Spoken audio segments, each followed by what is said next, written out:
Hello friends, welcome back to one and only હિત study. હિત સ્ટડીમાં તમારું સ્વાગત છે. 701માં પ્રશ્ન સુધી આપણે પહોંચી ચૂક્યા છીએ. આની પહેલાંના વિડીયો તમે ન જોયા હોય તો એ અવશ્ય જોઈ લેજો, જેની લિંક નીચે ડિસ્ક્રિપ્શનમાં તમને જોવા મળશે. બંગાળના કયા ક્રાંતિકારીએ જેલવાસ દરમિયાન આજીવન ઉપવાસથી શહીદીને વહોરી લીધી હતી? તો ભાઈ એ ક્રાંતિકારીનું નામ છે ભાઈ જતીન દાસ. બરાબર, જતીન દાસ એક એવા ક્રાંતિકારી હતા કે જેણે આજીવન ઉપવાસથી શહીદી વહોરી લીધી. મતલબ કે જ્યારે એમને જેલવાસ થયો ત્યારથી તેઓ ઉપવાસ ઉપર ઉતર્યા હતા અને 64 દિવસ સુધી તેઓએ ઉપવાસ કર્યો અને તેઓ ભાઈ શું કહેવાય કે શહીદી પ્રાપ્ત કરી લીધી હતી ભાઈ.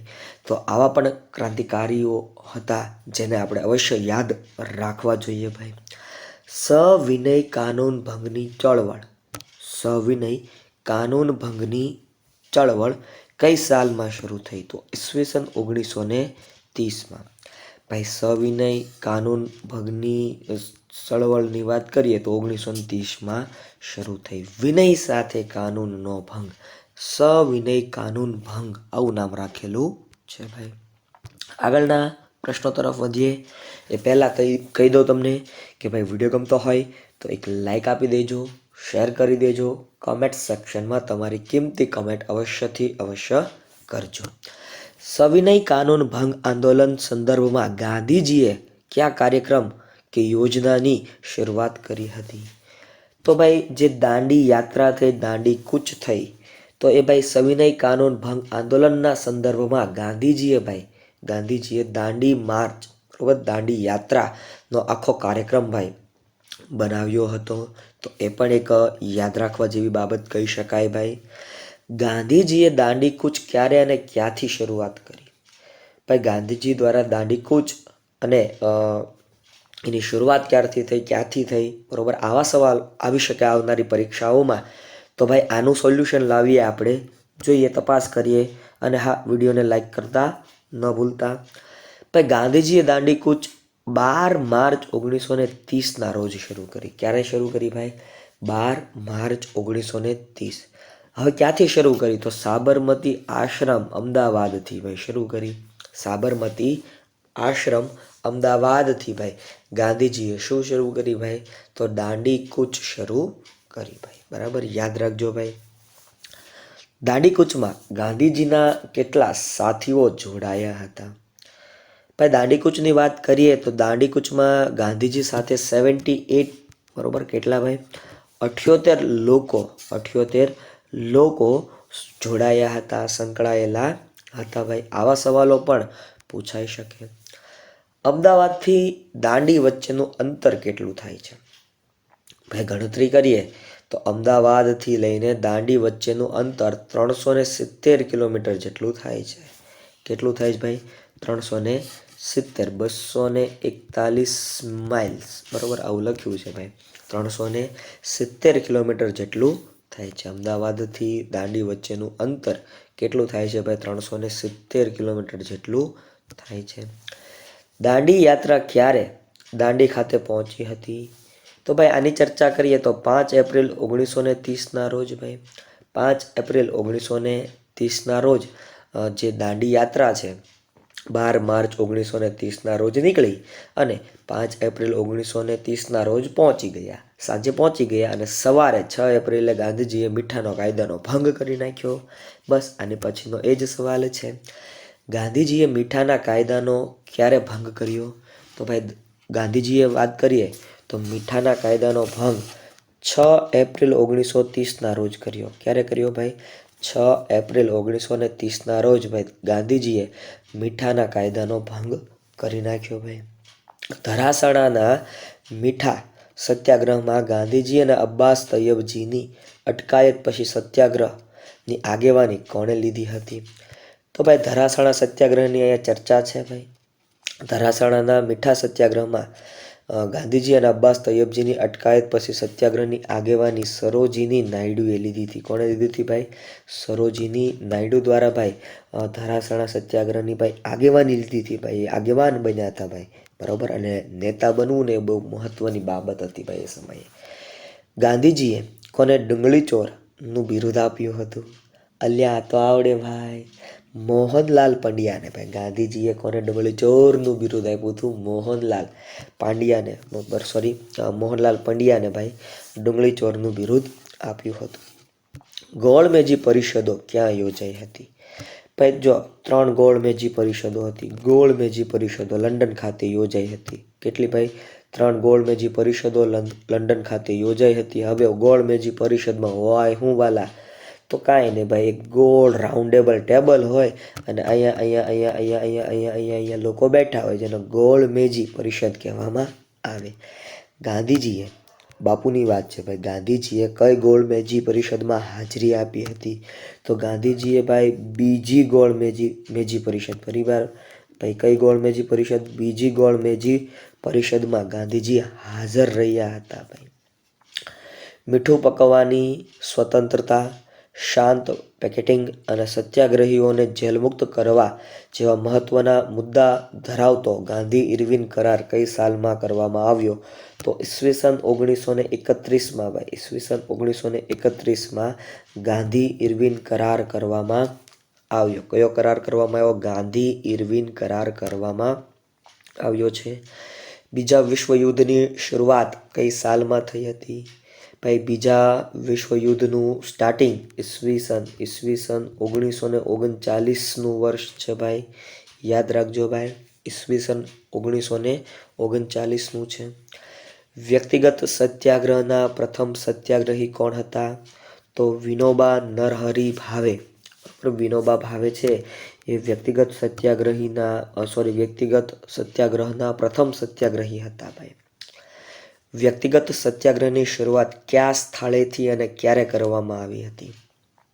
તો ભાઈ જોઈએ આપણે, વ્યક્તિગત સત્યાગ્રહની શરૂઆત પવનાર અને વર્ધા આશ્રમથી, પવનાર અને વર્ધા આશ્રમ 1940થી ભાઈ કરવામાં આવી હતી. ક્રિપ્સ મિશન ભારતમાં કઈ સાલમાં આવ્યું હતું? તો ઈસવીસન 1942માં, ઈસવીસન 1942માં ભાઈ ક્રિપ્સ મિશન અમલમાં આવ્યું હતું.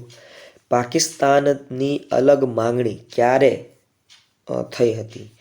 તો ભાઈ માર્ચમાં અને માર્ચ મહિનામાં 1940માં લાહોરમાં ભાઈ પાકિસ્તાનની માંગણી થઈ હતી. હિન્દ છોડો આંદોલન ક્યારે શરૂ કરવામાં આવ્યું? તો 8 ઓગસ્ટ 1942ના રોજ ભાઈ, 8 ઓગસ્ટ 1942ના રોજ હિન્દ છોડો આંદોલનની શરૂઆત થઈ ભાઈ. કરેગે યા મરેગે, કરેગે યા મરેગે આ સૂત્ર કોણે આપ્યું અને ક્યારે આપ્યું? તો ભાઈ બાપુએ આપ્યું, એટલે કે ગાંધીજીએ આપેલું છે. અને હિન્દ છોડો આંદોલનના સમય દરમિયાન, હિન્દ છોડો આંદોલનના સમય દરમિયાન બાપુ દ્વારા ઉચ્ચારવામાં આવેલું આ સૂત્ર છે કરેગે યા મરેગે, બરાબર. કરેગે યા મરેગે, આઝાદી તો લેકર હી રહેંગે, હું તો એવું કહું છું ભાઈ, બરાબર. ચાલો, સુભાષચંદ્ર બોઝનો જન્મ ક્યારે અને ક્યાં થયો હતો? તો ભાઈ 23 જાન્યુઆરી 1897 ઓડિશાના કટક શહેરમાં થયો હતો ભાઈ. જો આ સવાલ પૂછાઈ ગયો ભાઈ, સુભાષચંદ્ર બોઝનો એકાદો સવાલ આવનારી કોઈ પણ એક્ઝામ હોય એમાં અવશ્ય જોવા મળશે. તો 23 જાન્યુઆરી 1897ના રોજ ઓડિશાના કટક શહેરમાં ભાઈ, બરાબર, સુભાષચંદ્ર બોઝનો જન્મ થયો હતો. ચલો દિલ્હી જય હિન્દનું સૂત્ર કોણે આપ્યું હતું? તો ભાઈ ચલો દિલ્હી અને જય હિન્દનું સૂત્ર પણ સુભાષચંદ્ર બોઝ દ્વારા જ આપવામાં આવ્યું હતું, અર્પિત થયું હતું ભાઈ એ. સુભાષચંદ્ર બોઝ કોંગ્રેસના કયા અધિવેશનમાં અધ્યક્ષ તરીકે રહ્યા હતા? તો ભાઈ હરિપુરા અધિવેશન, બારડોલી ખાતે ઈસવીસન 1938માં બારડોલી ખાતે, અને ત્રિપુરા અધિવેશન ઈસવીસન 1939માં. બે અધિવેશનમાં ભાઈ સુભાષચંદ્ર બોઝ અગ્રેસર રહ્યા હતા, અધ્યક્ષ તરીકે રહ્યા હતા, અધ્યક્ષ તરીકે શોભ્યા હતા ભાઈ. એક હરિપુરા અધિવેશન ઈસવીસન 1938માં અને ત્રિપુરા અધિવેશન ઈસવીસન 1939માં. યાદ રાખજો, તુમ મુझे खून दो मैं तुम्हें आज़ादी दूंगा, तुम मुझे ખૂન દો મેં તુમ્हें આઝાદી દૂંગા. સુભાષચંદ્ર બોઝ દ્વારા કહેવામાં આવેલી ભાઈ આ એક વાત છે. તુમ મુझे खून दो मैं तुम्हें आज़ादी दूंगा ભાઈ.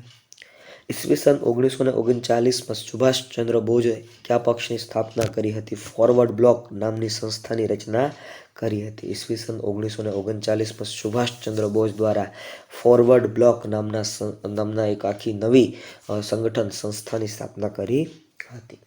ઓકે વાલીડા મિત્રો, વિડીયો ગમ્યો હોય તો લાઈક આપી દેજો, શેર કરી દેજો, કમેન્ટ સેક્શનમાં કમેન્ટ કરી નાખજો ભાઈ. Hello friends, welcome back to one and only હિત સ્ટડી. હિત સ્ટડીમાં તમારું સ્વાગત છે. તો હું આજે લઈને આવી ગયો છું 726થી લઈને 750 સુધીના વન લાઇનર જીસીઆરટી એનસીઆરટી મિશ્રિત પ્રશ્નોની સિરીઝ. મિત્રો, આની પહેલાંના વિડીયોઝ ઘણા બધા બની ચૂક્યા છે. ન જોયા હોય તો એ વિડીયોને અવશ્ય જોઈ લેજો. કમેન્ટ સેક્શનમાં કમેન્ટ કરજો. વિડીયો ગમે તો એક લાઈક આપી દેજો, શેર કરી નાખજો. આઝાદ હિન્દ ફૌજની સ્થાપના કોણે કરી હતી? જો ભાઈ યાદ રાખજો, આઝાદ હિન્દ ફૌજની સ્થાપના છે ને એ કેપ્ટન મોહનસિંઘે કરી હતી ભાઈ. કેપ્ટન મોહનસિંઘ દ્વારા ભાઈ આઝાદ, બરોબર, અહીંયા ભલે આઝાદ લખ્યું પણ આઝાદ હિન્દ ફૌજની સ્થાપના કેપ્ટન મોહનસિંઘે કરી હતી. આઝાદ હિન્દ ફૌજની સ્ત્રીઓની અલગ અલગ લશ્કરી ટુકડીનું નામ જણાવી તેનું નેતૃત્વ કોણે કર્યું હતું એ પણ કહેવાનું છે ભાઈ. તો ભાઈ આમ તો આઝાદ હિન્દ ફૌજમાં ઘણી બધી ટુકડીઓ હતી, ગાંધી, નહેરુ, પણ અહીંયા એક સ્ત્રીઓની અલગ લશ્કરી ટુકડી બનાવવામાં આવી હતી જેનું નામ હતું ભાઈ ઝાંસીની રાણી. શું નામ રાખેલું હતું એ ટુકડીનું? ઝાંસીની રાણી. આવું એક ટુકડીનું નામ હતું. આના જે કેપ્ટન હતા, મતલબ કે જેના નેતૃત્વ કરનારા હતા, એ હતા કેપ્ટન લક્ષ્મી સહેગલ. કેપ્ટન લક્ષ્મી સહેગલ. યાદ રાખજો ભાઈ, આવા પ્રશ્નો પૂછાઈ શકે. નેતાજી કોનું હુલામણું નામ છે? તો સુભાષચંદ્ર બોઝનું, જેમનો જન્મ ઓડિશાના કટક શહેરમાં થયો હતો 12 જાન્યુઆરી 1897માં. તો એવા સુભાષચંદ્ર બોઝનું ભાઈ નેતાજી આવું હુલામણું નામ છે. શું નામ છે ભાઈ? નેતાજી. આવું એક હુલામણું એમનું નામ છે. જો હવે વાત આવી ભાઈ સુભાષચંદ્ર બોઝ આઝાદ હિન્દ ફૌજમાં ઊભી કરેલી લશ્કરી ટુકડીઓના નામ જણાવો. તો ભાઈ સુભાષ, ગાંધી, નહેરુ, આઝાદ કીધું ને મેં ભાઈ, આવી ટુકડીઓ હતી ભાઈ. સુભાષ ટુકડી, ગાંધી ટુકડી, નહેરુ ટુકડી, આઝાદ ટુકડી, બરાબર, ટુકડી.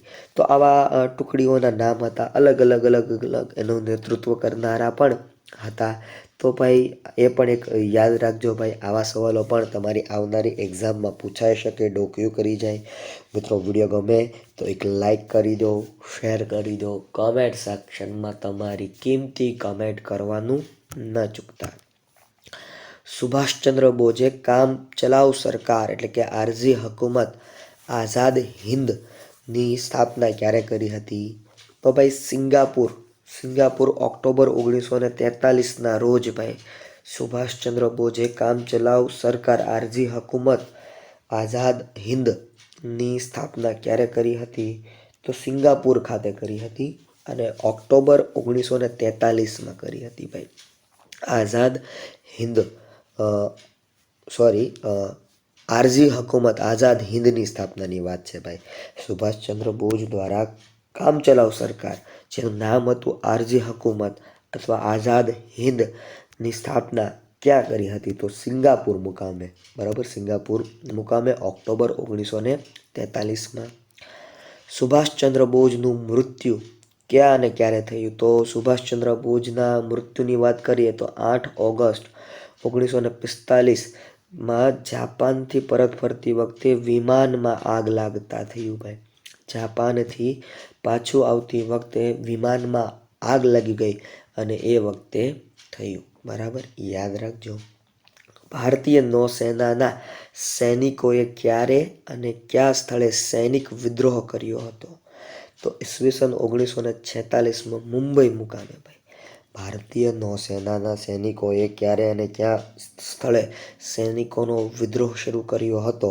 તો ઈસવીસન 1946માં મુંબઈ મુકામે ભાઈ ઈસવીસન 1946માં મુંબઈ મુકામે ભાઈ સૈનિકોનો વિદ્રોહ શરૂ થયો હતો. યાદ રાખજો ભાઈ. કેબિનેટ મિશન કઈ સાલમાં ભારતમાં આવ્યું?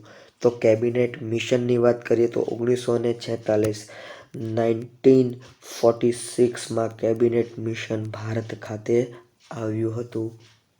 બંધારણની સભાની રચના માટે ક્યારે ચૂંટણીનું આયોજન કરવામાં આવ્યું હતું? તો જુલાઈ 1946ના રોજ ભાઈ ચૂંટણીનું આયોજન કરવામાં આવ્યું હતું. બંધારણ સભાની રચના કઈ સાલમાં કરવામાં આવી હતી? 9 ડિસેમ્બર 1946ના રોજ ભાઈ બંધારણ સભાની રચના કરવામાં આવી હતી. ભાઈ યાદ રાખજો, જો આવા સવાલો પૂછ્યા છે, ભારતમાં બંધારણ સભાની રચના કઈ સાલમાં કરવામાં આવી હતી? તો તારીખ સહિત કહી દીધું ભાઈ, તારીખ સહિત 9 ડિસેમ્બર 1946 ભાઈ. મુસ્લિમ લીગે 16 ઓગસ્ટ 1946ના દિવસને કયા દિવસ તરીકે ઉજવવાનું નક્કી કર્યું? તો ભાઈ સીધા પગલા દિન તરીકે ઉજવવાનું નક્કી કર્યું. કયા પગલા દિન? સીધા પગલા દિન તરીકે ભાઈ નક્કી કર્યું 16 ઓગસ્ટ 1946. ભારતના ભાગલાની યોજના કયા વાઇસરોયે રજૂ કરી હતી? તો માઉન્ટ બેટને ભાઈ ભારતના ભાગલાની યોજના કયા વાઇસરોયે રજૂ કરી હતી? તો માઉન્ટ બેટન દ્વારા ભાઈ ભારતના ભાગલાની યોજના રજૂ કરવામાં આવી હતી. કોના દ્વારા ભાઈ? માઉન્ટ બેટન દ્વારા ભારતના ભાગલાની યોજના રજૂ કરવામાં આવી હતી. માઉન્ટ બેટન યોજના પ્રમાણે વાત કરવી છે ભાઈ માઉન્ટ બેટન યોજનાની. તો ભાઈ માઉન્ટ બેટન યોજના લોર્ડ માઉન્ટેન બેટન દ્વારા ભાઈ આ યોજના લાવવામાં આવી, એટલે એનું નામ ઉપરથી યોજનાનું નામ પડી ગયું. માઉન્ટ બેટન યોજના પ્રમાણે ક્યારે હિન્દ સ્વાતંત્ર્ય ધારો પસાર કરવામાં આવ્યો? તો જુલાઈ 1947માં ભાઈ હિન્દ સ્વાતંત્ર્ય ધારો પસાર કરવામાં આવ્યો ભાઈ. કયા ધારા અંતર્ગત હિન્દના બે ભાગલા ભારત અને પાકિસ્તાન થયા? તો હિન્દી સ્વાતંત્ર્ય ધારો 1947 ભાઈ.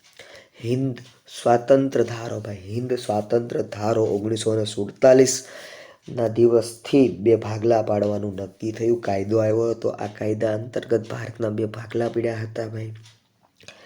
કયા દિવસે દિલ્હીના લાલ કિલ્લા પરથી બ્રિટનનો યુનિયન જેક એ બ્રિટનનો રાષ્ટ્રધ્વજ છે, ઉતારી તેના સ્થાને ભારતનો ત્રિરંગો ફરકાવી ભારતને એક સ્વતંત્ર રાષ્ટ્રનો દરજ્જો આપવામાં આવ્યો? તો ભાઈ 16 ઓગસ્ટ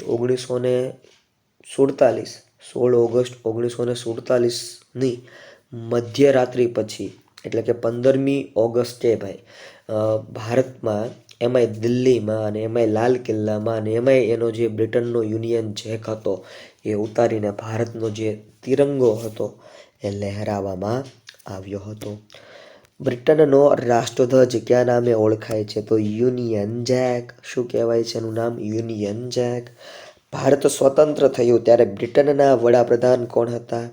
તો ભાઈ જ્યારે ભારતે સ્વતંત્રતા મેળવી ત્યારે બ્રિટનના વડાપ્રધાન ક્લેમેન્ટ એટલી હતા. કોણ હતા ભાઈ? ક્લેમેન્ટ એટલી હતા ભાઈ. એ પણ એક યાદ રાખવા જેવો બાબત કહી શકાય. કલા શાસ્ત્રીઓએ કલાના કયા બે ભાગ પડે છે? તો ભાઈ દશકલા અને પ્રદર્શિત કલા. કલા શાસ્ત્રીઓ કલાના બે ભાગ પાડે છે, દ્રશ્ય કલા અને પ્રદર્શિત કલા. આ બે ભાગ એ લોકો કલાના પાડે છે ભાઈ. ગુજરાતમાં કચ્છના કયા મહારાજાએ ભુજમાં ઈસવીસન 1877થી 78માં કલા શાળાની શરૂઆત કરી હતી? તો મહારાવ પ્રાગમલજીએ. કોને કરી હતી ભાઈ? મહારાવ પ્રાગમલજીએ ભાઈ આ આખું એક આયોજન કર્યું હતું. અમદાવાદમાં કઈ વિદ્યાલયમાં ઈસવીસન ખાલી જગ્યામાં શિક્ષકોની તાલીમ માટેનો અભ્યાસક્રમ શરૂ કરવામાં આવ્યો હતો. કરવા માટે કલા શાળાની સ્થાપના કરવામાં આવી. તો શેઠ ચિમનલાલ નગીનદાસ વિદ્યાલયમાં આ ઘટના બની હતી. મિત્રો અહીંયા સાલવારી થોડીક નથી આવી, પણ યાદ રાખજો, શિક્ષકો બરોબર, શિક્ષકોની તાલીમ માટેનો અભ્યાસક્રમ શરૂ કરવામાં આવ્યો હતો કલા શાળામાં, શેઠ ચિમનલાલભાઈ નગીનદાસ વિદ્યાલયમાં. એ પણ એક યાદ રાખજો ભાઈ. શેઠ ચિમનલાલ નગીનદાસ વિદ્યાલય એટલે કે શેઠ CN વિદ્યાલયમાં પ્રથમ આચાર્ય બનવાનું બહુમાન કોને મળ્યું હતું? તો રસિકલાલ પરીખને. આપણા ગુજરાતી હતા રસિકલાલ પરીખ. ભારતીય ચિત્રકળાના પ્રથમ પુરાવાઓ ક્યાંથી મળી આવ્યા છે? તો ભીમબેટકાની ગુફાઓમાંથી ઈસવીસન પૂર્વે 7000ની આજુબાજુ. ઈસવીસન પૂર્વે 2000ની આસપાસના સમયના ચિત્રો મહારાષ્ટ્રની કઈ ગુફામાંથી મળી આવ્યા છે? તો નરસિંહગઢની ગુફામાંથી. ક્યાંથી ભાઈ? નરસિંહગઢની ગુફામાંથી. ભારતીય ચિત્રકલાનો સર્વશ્રેષ્ઠ સમય કયા કાળને ગણવામાં આવે છે? તો ગુપ્ત કાળને ગણવામાં આવે છે. કોને ગણવામાં આવે ભાઈ? ગુપ્ત કાળને ભાઈ. ભારતીય ચિત્રકલાનો સર્વશ્રેષ્ઠ સમય ગણવામાં આવે છે. અજંતા અને ઇલોરાની ગુફાઓ કયા સમયમાં બનાવવામાં આવી હતી? ગુપ્ત યુગમાં ભાઈ. અજંતા અને ઇલોરાની ગુફાઓની રચના થઈ હતી ગુપ્ત યુગમાં, ગુપ્ત કાળમાં ભાઈ. ઓકે મિત્રો, વિડીયો ગમે તો લાઈક, શેર અને કમેન્ટ સેક્શનમાં કમેન્ટ કરવાનું ન ચૂકતા.